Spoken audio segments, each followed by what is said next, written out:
guys, welcome back to my channel. I'm Elena, owner of Elena Nicole Health, certified health, life, and weight loss coach. And I shared a video yesterday all about how I'm starting the Whole30, what it is, why I'm doing it, what the benefits are. So if you are curious on any of that, definitely go check out that video. But this video is all about me being on day 2 and some of the challenges that I am facing so far on my journey.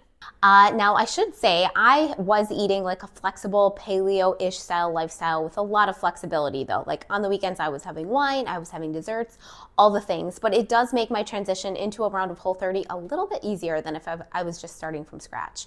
So day 1, I made it through. I'm feeling pretty good. I would say that I've been having 3 challenges so far that have kind of been creeping up and just figured I'd share with you guys what they are. The first one is I am holding my matcha latte here, and normally every day I add maple syrup to it and I love it so much. And I'm not able to do that because actually I am able to do that, but I'm choosing not to do it because while you're on round with the Whole30, there are no sweeteners of any kind. So I've decided to follow it 100%, so I've not added any. So I'm gonna take a sip and just kind of see how it is. I really hope it's drinkable, and I'm just curious to see like what it tastes like without it.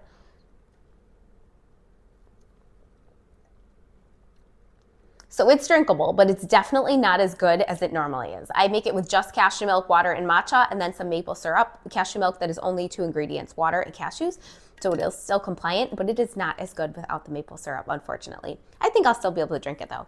So the other 2 things that I've been running into is yesterday I went into Target and I felt like all of the snacks that I like were like jumping off the shelves at me, because I don't know if you guys ever feel this way when you've decided to do something or you're saying I'm not having something, it's like everywhere, like in front of your face. So I was just walking by all these things that I'm like, oh my gosh, why am I seeing this everywhere? And then the second thing is I felt like every single person in Target had a Starbucks cup.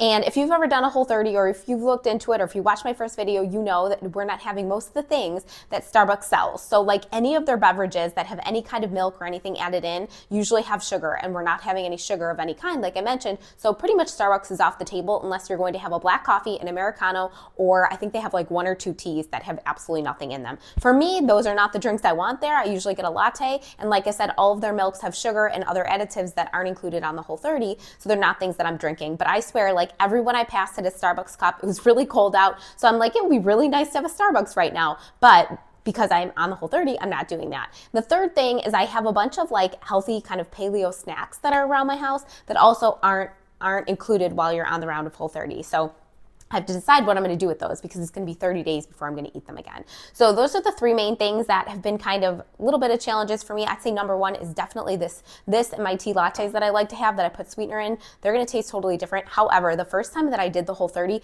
that was how I was able to stop putting tons and tons of cream and artificial sweetener in my coffee, because I knew that I wasn't going to have it during that 30 days. And by the end of it, I didn't even want it anymore. So I know that it's totally worth it. I'm also curious to see like by the end of it, how I'm going to feel about this drink, or even some of the other drinks that I was adding sweetener to. I hope that I will love them without it, because that would be a huge benefit on its own. And just a quick note, they don't encourage you to put sweetener into your coffee and hot drinks, like I mentioned.